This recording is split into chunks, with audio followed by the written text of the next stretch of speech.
Niat mulia Kapolres Jeneponto, AKBP Widi Setiawan, untuk membantu warga kurang mampu justru diwarnai insiden tak terduga saat mengunjungi kediaman Samsudin Daengewa, penderita penyakit kronis di Belo Kalong, Kelurahan Balangtoa, Kecamatan Binamu, Selasa 12 Agustus 2025. Perwira menengah itu tiba-tiba terperosok ke lantai kayu rumah panggung yang sudah lapuk. Insiden terjadi ketika KBP Widi hendak masuk lebih dalam ke rumah untuk menemui pasien yang akan diberi pengobatan gratis. Saat melangkah, salah satu papan lantai tak kuat menahan beban dan patah, membuat kaki sang Kapolres nyaris terperosok ke kolong rumah. Meski sempat membuat kaget rombongan dan warga sekitar, AKBP Widi tetap melanjutkan kunjungannya.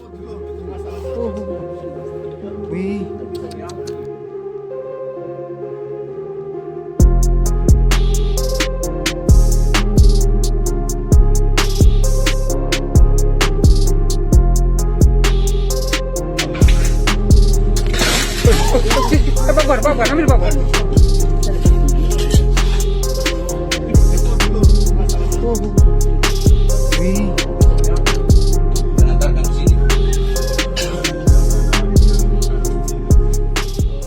Download Tribun X sekarang, menghadirkan lokal menjadi Indonesia.